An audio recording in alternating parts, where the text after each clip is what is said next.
I received a call that made my blood run cold. My business partner, someone I'd trusted for over 20 years, told me not to come to our company's annual dinner. We decided to celebrate only with the true founders, he said, his voice dripping with condescence. The true founders? I helped build this company from nothing. I was there when we had just one small office and 3 employees. I was there during the crisis of 2008 when everyone wanted to abandon ship.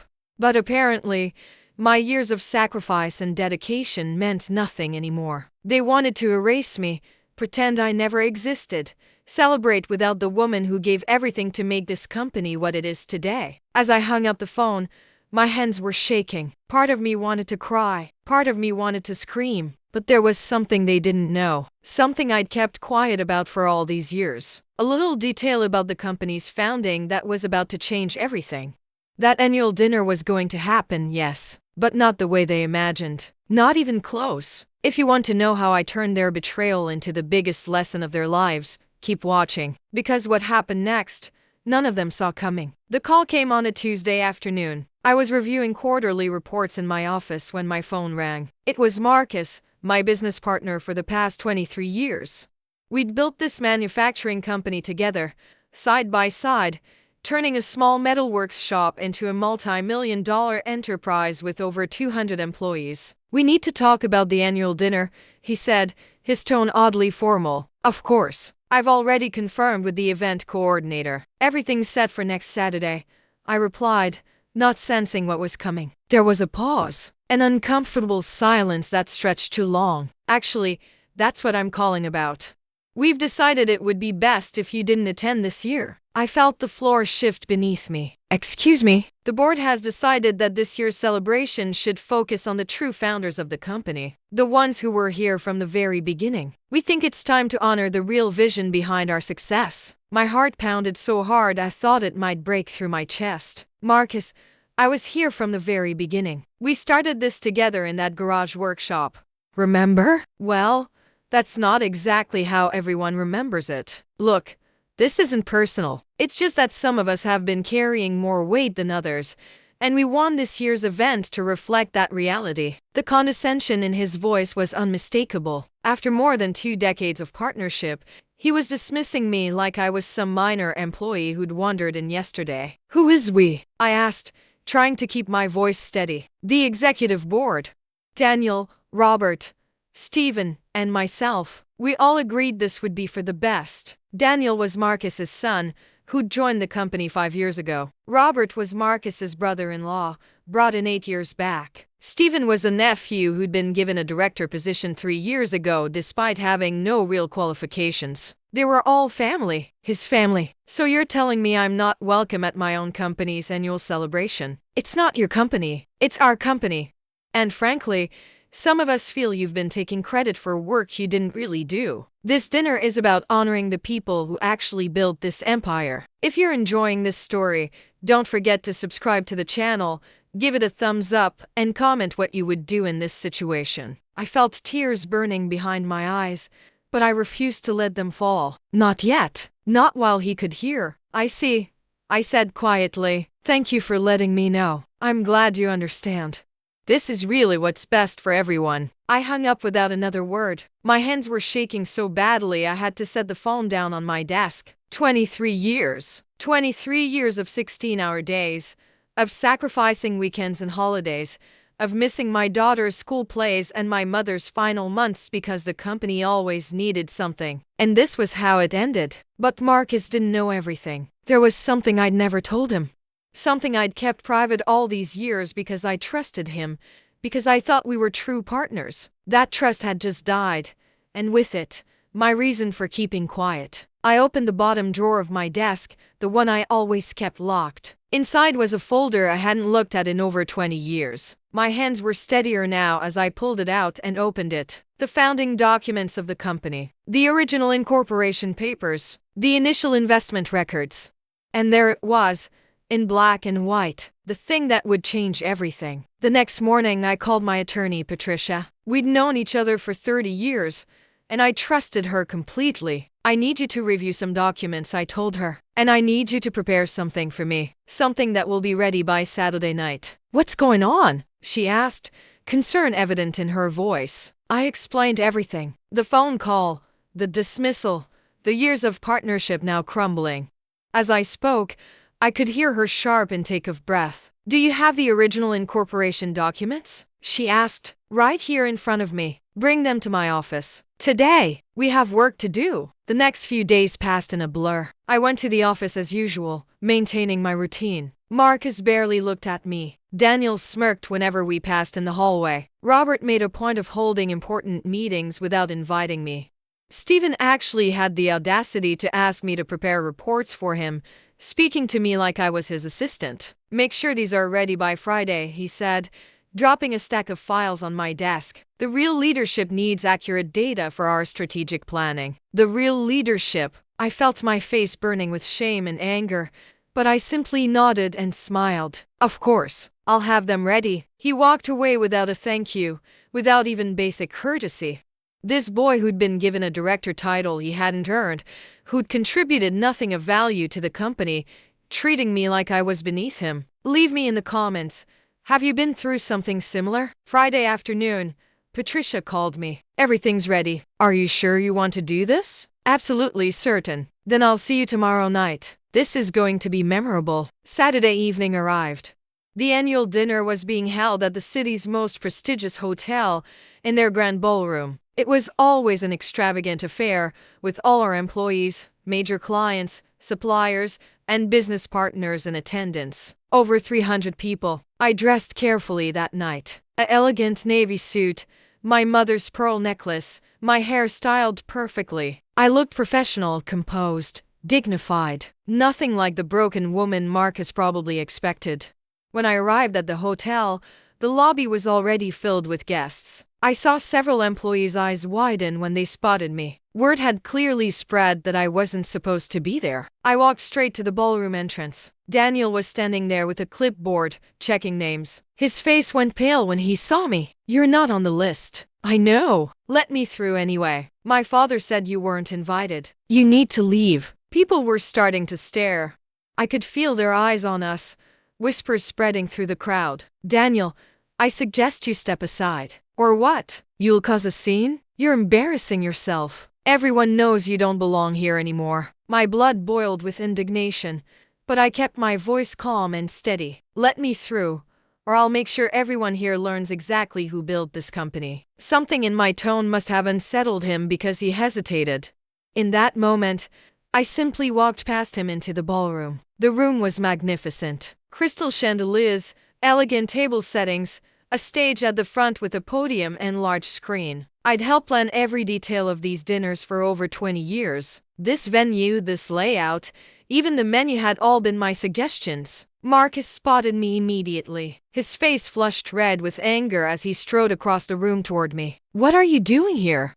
"I told you this event was for the real founders only." "I know exactly what you said, Marcus. I heard you perfectly clearly." "Then why are you here? Are you trying to humiliate yourself?" "Because everyone already knows you're not wanted." A lump tightened in my throat, but I refused to show weakness. "Not now. I'm here because I have something to say. Something everyone needs to hear." "You have nothing to say that anyone wants to hear. You're a minority partner who's been riding on our coattails for years. Now leave before I have security escort you out." Robert and Stephen had joined us now, forming a wall of hostile faces. "Did she actually show up?" Robert laughed. "Marcus, this is pathetic. She really can't take a hint." "Someone needs to explain to her how things work," Stephen added. "This company belongs to the people who actually do the work, not to people who just show up and collect a paycheck." Subscribe and hit the bell icon for more stories like this. I felt the floor opening beneath my feet, but I stood my ground. Around us, conversations had stopped. People were watching, waiting to see what would happen. "Gentlemen, I think we should take this conversation to the stage," I said quietly. "Since you want to talk about who really built this company, let's do it in front of everyone." Marcus's eyes narrowed. "What are you talking about?" "I'm talking about the truth. The whole truth. Unless you're afraid of what people might learn." I saw uncertainty flicker across his face. He glanced at his son, his brother-in-law, his nephew. They all looked confused. "Fine," Marcus said finally. "Let's get this over with. Everyone will see exactly what you are." A delusional woman who can't accept that she's not important. We walked to the stage together. The room had gone completely silent now. 300 people watching, waiting. I could see some of my loyal employees looking worried. Some of our oldest clients looked confused. Everyone sensed that something significant was about to happen. Marcus took the microphone first. His voice boomed through the speakers, confident and commanding. Ladies and gentlemen, thank you all for being here tonight. As you know, this annual dinner celebrates the founding and success of our company. For 23 years, we've grown from a small workshop into the manufacturing powerhouse you see today. This success came from vision, from hard work, from the dedication of our true founders. He gestured to Daniel, Robert, and Stephen, who stood beside the stage looking smug. Unfortunately, some people believe they contributed more than they actually did. Some people think that being present means being essential. But we all know the difference between real leadership and simply occupying space. His words cut like knives, each one deliberate and cruel. I could feel people's discomfort in the room, but Marcus continued. So tonight we're setting the record straight. This company was built by people with vision, with courage, with the ability to make tough decisions. Not by people who got lucky enough to be in the right place at the right time. He looked directly at me, his eyes cold. Some people need to learn that there's a difference between being a founder and being a true builder. And tonight, we're honoring the real builders, the people who actually matter. He handed me the microphone with a contemptuous smile. I believe you had something to say. Give it a thumbs up if you think I did the right thing. I took the microphone, my heart racing but my hand steady. This was it, the moment everything would change. Thank you, Marcus. You're absolutely right about one thing. Tonight is about honoring the real founders of this company, the people who actually built it from nothing. I pulled out a small remote control from my pocket and clicked it. The large screen behind me lit up with an image. The original incorporation documents of the company, projected for everyone to see. 23 years ago, Marcus and I started this company. We filed these incorporation papers together. We signed contracts together. We built something from absolutely nothing. I clicked to the next slide. Financial records from our first year. This was our initial investment. We each put in money to get started. Marcus invested $50,000. A significant amount, certainly. Click! Another document appeared. I invested $300,000. A murmur rippled through the crowd. Marcus's confident expression faltered. But that wasn't all. You see, Marcus always told everyone that we were equal partners. 50-50 ownership. And I let him say that because I trusted him. Because I believed in our partnership. Because the exact details didn't seem to matter when we were building something together. My voice grew stronger, more powerful. But the truth, according to these legal documents that I filed with my attorney this week, is quite different. When we incorporated this company, I didn't just invest more money. I also provided the property where we built our first factory. Property that I owned outright, inherited from my father. Property that's worth millions now. Click! The property deed appeared on screen. According to the original agreement that Marcus signed, that property investment gave me controlling interest in the company. Not 50%, 65%. The room erupted in shocked whispers. Marcus's face had gone from red to white. That's not true, he shouted.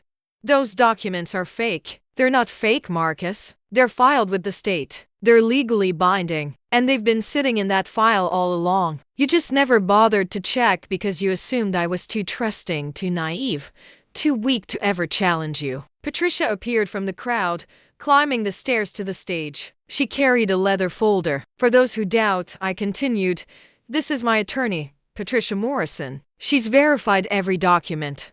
She's prepared a complete audit of the company's ownership structure, and she's ready to present it to anyone who wants to see. Patricia nodded to the crowd. Everything you're seeing is legally accurate and properly documented. I've filed updated paperwork with the corporate registry this week, correcting the public records to reflect the actual ownership percentages as stated in the original founding documents. Comment below what you would have done differently. Marcus stumbled forward, his face contorted with rage and panic. You can't do this. We've been partners for 23 years. Yes, we have been, and I honored that partnership. I never used my majority ownership to overrule you. I never held it over your head. I treated you as an equal partner because I believed that's what we were. Partners, friends, people who respected each other. My voice broke slightly, genuine emotion flooding through. But you threw that away. You dismissed me.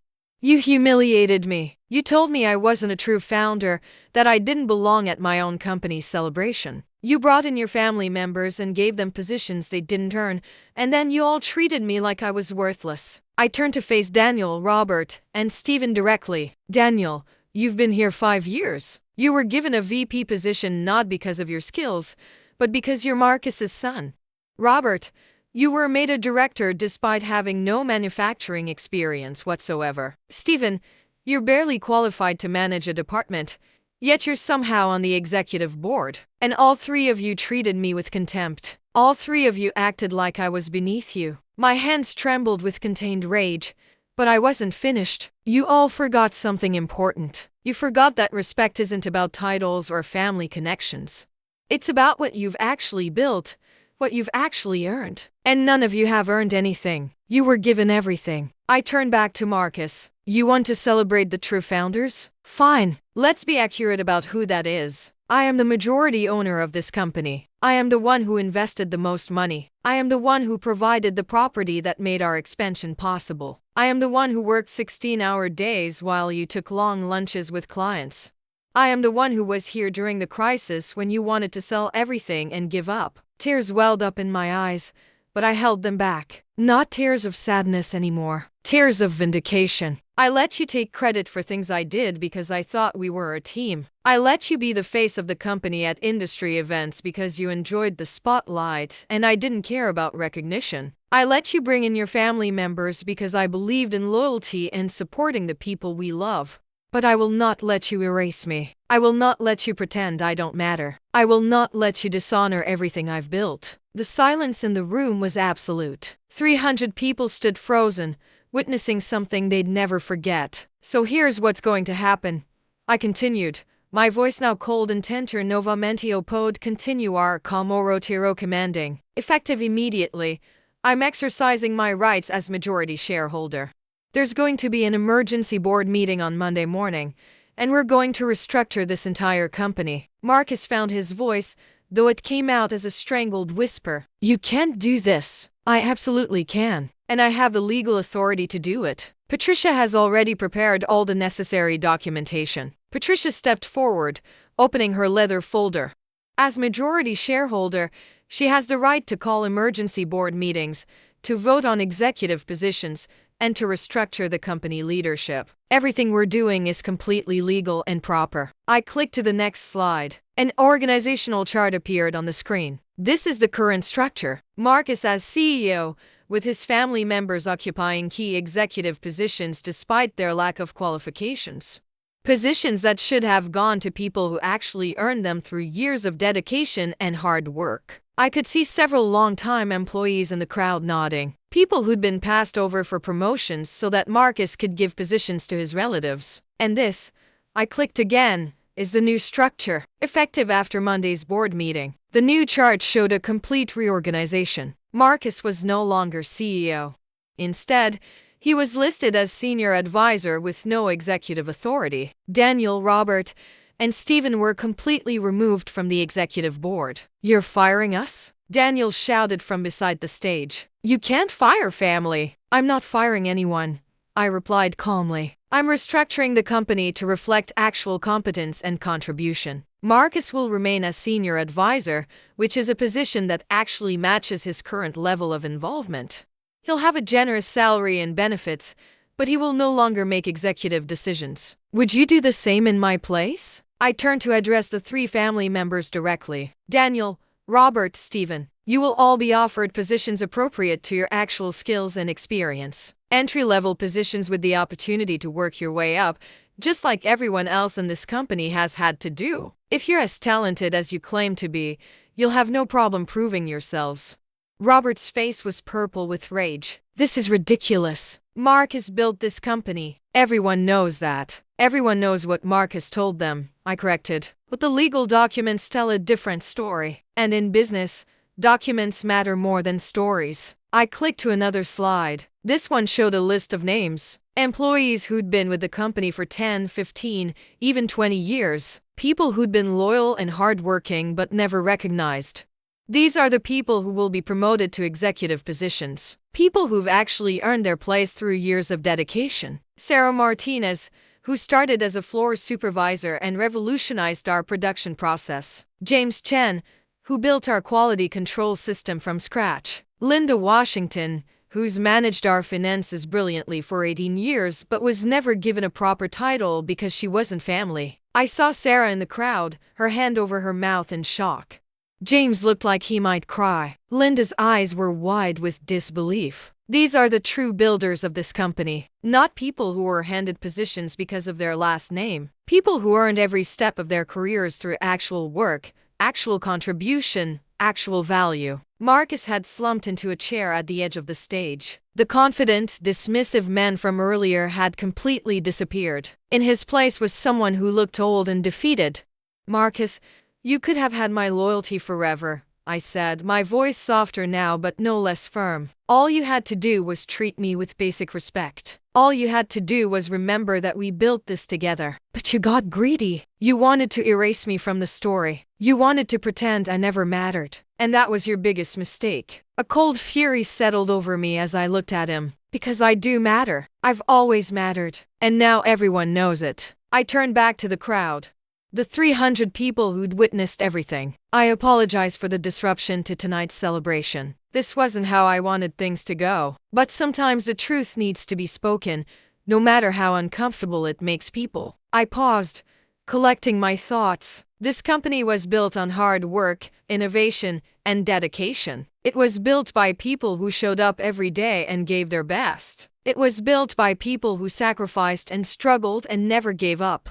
Those people deserve to be honored. Those people deserve to be recognized. And those people will never be dismissed or disrespected as long as I have anything to say about it. The room was still silent, but I could see expressions changing. Shock was giving way to understanding. Some people were nodding. Some were smiling. I could see respect in their eyes now. Respect that had been missing before. So let's continue with our celebration, I said, my voice warming. But let's celebrate the right people. Let's celebrate everyone who's contributed to making this company what it is. Every employee, every supervisor, every manager who's worked hard and been loyal. You're all the true founders of our success. Every single one of you. I gestured to Sarah, James, and Linda. Would you three please join me on stage? They came up hesitantly, still looking stunned. When they stood beside me, I addressed the crowd again. These three people represent what this company is really about. Excellence, dedication, integrity. They've earned everything they have, and they're going to help lead us into the next chapter of our growth. If you're enjoying this story, don't forget to subscribe to the channel, give it a thumbs up, and comment what you would do in this situation. I turned to Marcus one final time. You said tonight was about honoring the true founders. You were right. It is. I am the true founder. I'm the majority owner. I'm the person who invested the most, sacrificed the most, and contributed the most. And I'm not going anywhere. Patricia handed me another document. This is the official notice of the emergency board meeting on Monday at 9 a.m. Attendance is mandatory for all current board members. We'll be voting on the new organizational structure and all personnel changes. Marcus finally stood up, his legs shaky. I underestimated you. Yes, you did.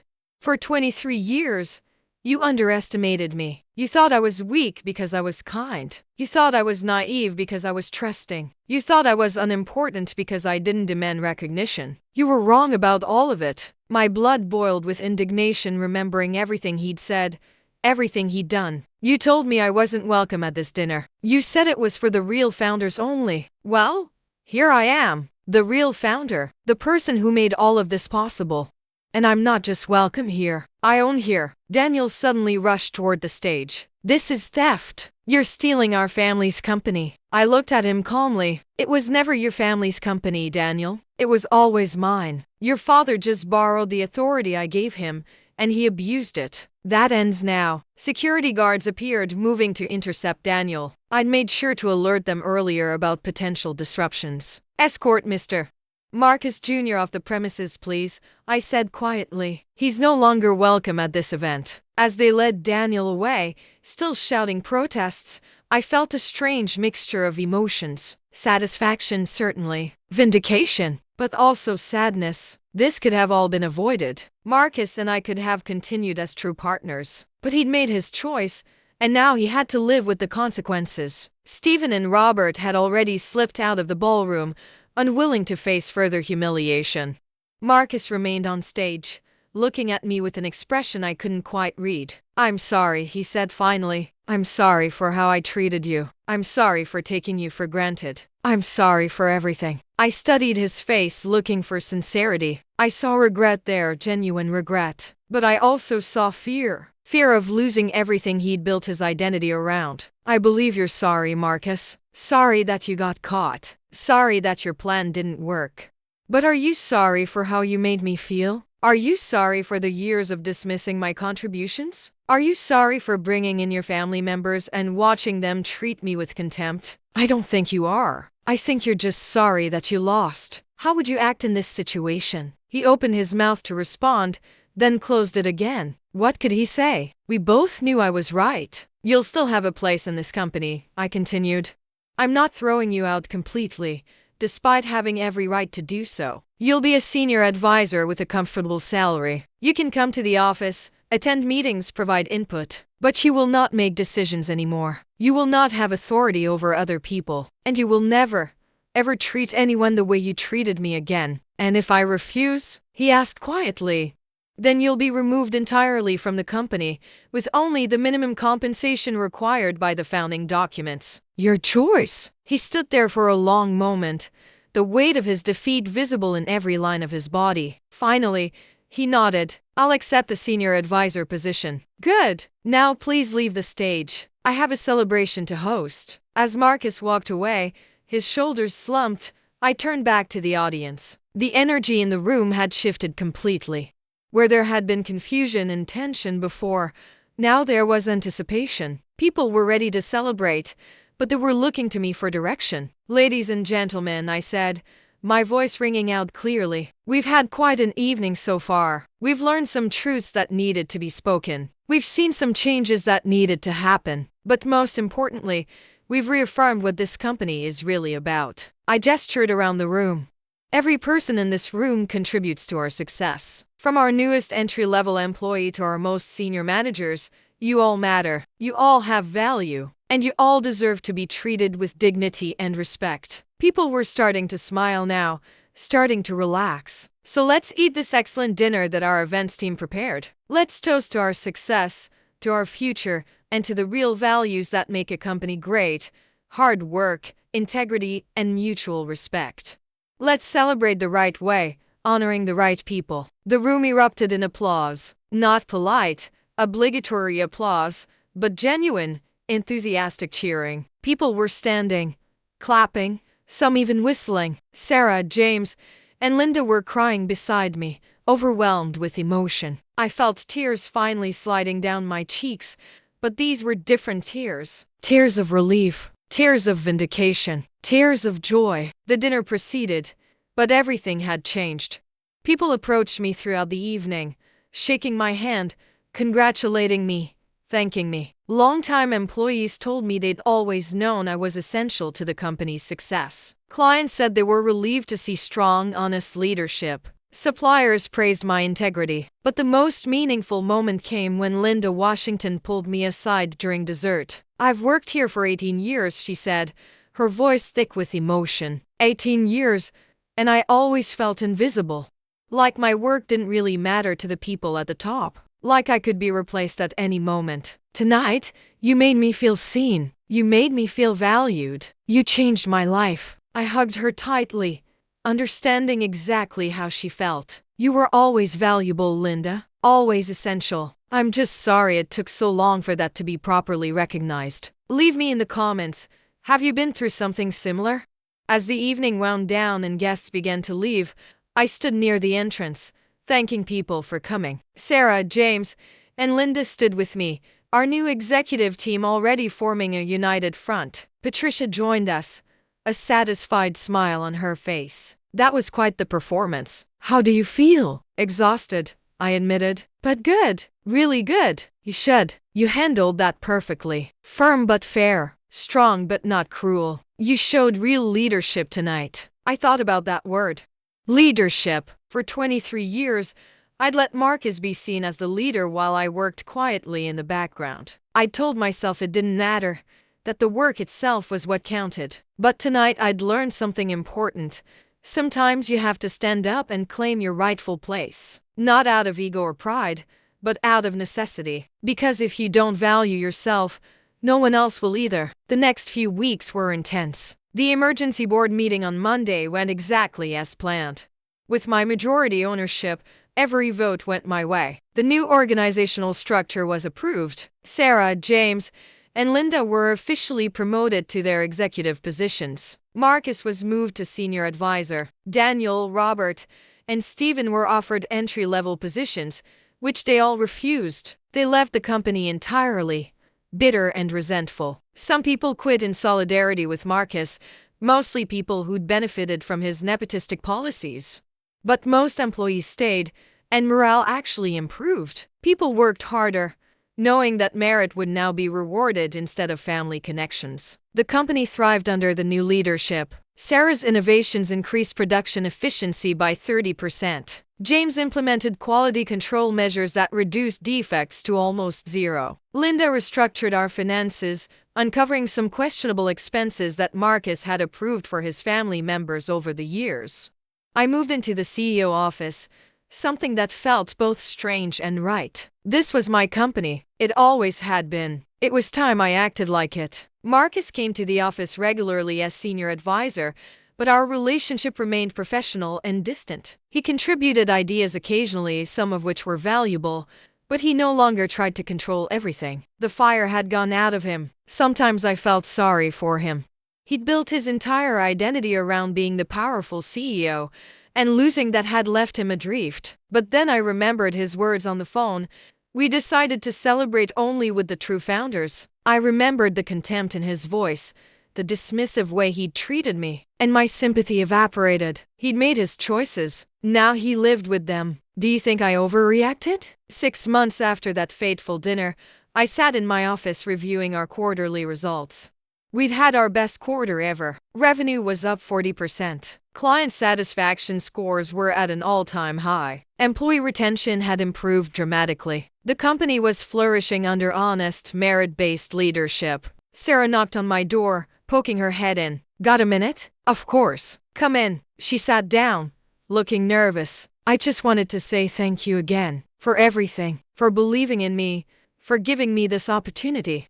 I know I've said it before, but I needed to say it again. You earned it, Sarah. Every bit of it. Your work speaks for itself. That night at the dinner, when you stood up to Marcus and showed everyone the truth. I've never seen anything like that. You were magnificent. I smiled, remembering. I was terrified, actually. My hands were shaking the whole time. Really? You seemed so confident. So powerful. I was angry, and hurt, and determined not to let them erase me. Sometimes those emotions can look like confidence. Sarah laughed. Well, whatever it was, it worked. You changed this company. You changed a lot of lives. After she left, I sat alone in my office, thinking about everything that had happened. The betrayal, the revelation, the restructuring, the growth. I thought about the woman I'd been 6 months ago. Hardworking and dedicated, yes, but also too trusting, too willing to stay in the background, too afraid to demand the recognition I deserved. That woman was gone now. In her place was someone stronger, someone who knew her worth, someone who wouldn't let anyone diminish her ever again. My daughter called later that evening. She'd heard about everything, of course. The business community in our city wasn't that large, and news traveled fast. Mom, I'm so proud of you, she said. I always knew you were the real force behind that company. I'm glad everyone else knows it now too. Thank you, sweetheart. That means everything to me. All those years when I was growing up, you missed so many things because of work. School plays, birthdays, graduations. I understood it was for the company, but part of me always resented it. Now I'm glad you were building something that's truly yours. You deserve this success. Her words brought tears to my eyes. I'm sorry I missed so much of your childhood. If I could go back and change that, I would. Don't apologize, Mom. You were teaching me something important. You were showing me what it means to work hard, to build something valuable, to never give up. Those are lessons I'll carry with me forever. Comment if you know someone like this. After we hung up, I walked to my office window. The city lights spread out below me, beautiful and infinite. Somewhere out there, Marcus was probably sitting in his house, bitter about what he'd lost. His son, his brother-in-law, his nephew were probably together somewhere, complaining about how they'd been wronged. But here I was, standing in my own office, running my own company, living my truth. Had I been too harsh? I didn't think so. I'd given Marcus a position and a salary when I could have removed him completely. I'd offered his family members opportunities to prove themselves, which they'd refused. I'd been firm but fair, which was exactly what the situation required. Sometimes in life, you have to stand up for yourself. You have to draw a line and say, this far and no further. You have to value yourself enough to demand that others value you too. For too many years, I'd let Marcus take credit for my work. I'd let him be the face of the company while I did the heavy lifting. I told myself it didn't matter, that I knew the truth even if no one else did. But it did matter. It mattered a great deal. Because when you let people diminish you, when you accept disrespect and dismissal, you're teaching them how to treat you.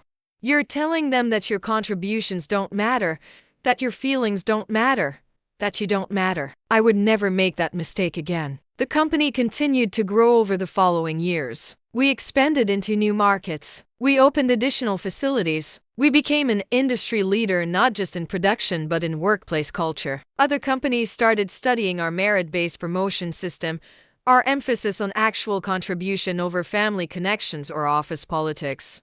I gave speeches at business conferences sharing our story, not the personal details, but the principles. Value every employee, promote based on merit, maintain integrity even when it's difficult, never underestimate anyone based on their gender or their willingness to work quietly. Marcus eventually retired from his senior advisor position. He sent me a letter when he left, a simple note that said, "You were always the true founder. I'm sorry it took me so long to admit it.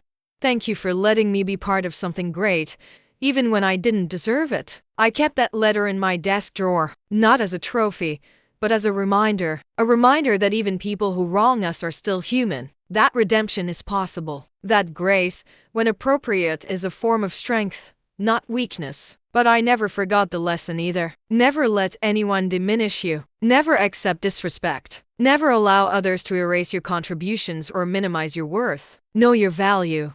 Own your accomplishments. Stand up for yourself when necessary. Because if you don't, no one else will. Was I wrong to feel this way? That annual dinner became legendary in our company's history. New employees heard about it during orientation. It became a story about standing up for yourself, about the importance of documentation, about the danger of underestimating people. But for me, it was more than just a story. It was a turning point. The night I stopped being invisible. The night I claimed my rightful place. The night I showed everyone, including myself, exactly who I was and what I was capable of. They wanted to celebrate only with the true founders, and in the end, that's exactly what happened. Just not the way they expected. I was the true founder. I always had been. And now everyone knew it. The company I built, the company I saved, the company I transformed, it bore my mark now. Not hidden anymore, not invisible, but right there for everyone to see. And that felt like justice, like vindication, like the ending I'd earned. Some people say revenge is hollow, that it doesn't bring real satisfaction. But this wasn't revenge. This was correction. This was setting the record straight. This was claiming what was rightfully mine and ensuring that merit mattered more than manipulation. And it felt absolutely right. Subscribe and hit the bell icon for more stories like this. Looking back now, I understand what that experience taught me. It taught me that silence isn't always wisdom, that patience isn't the same as weakness, that kindness doesn't mean you have to accept mistreatment. It taught me that having power means nothing if you're afraid to use it when necessary, that documentation matters, that legal structures matter, that standing up for yourself isn't selfish, it's essential. Most importantly, it taught me that you can be strong and graceful at the same time. You can be firm without being cruel. You can demand respect without being disrespectful. You can correct injustice without becoming unjust yourself. The company thrives today because we built it on real values, on merit, on integrity, on respect for every person's contribution, regardless of their position or background. We honor the true builders now, the people who actually do the work, who show up every day, who make the company function. And every time someone walks through our doors, every time an employee receives a promotion they earned, every time we celebrate our success, I remember that night. The night everything changed. The night I refused to be erased. They tried to exclude me from the celebration of true founders. They didn't realize I was the true founder. And now, finally, everyone knows it.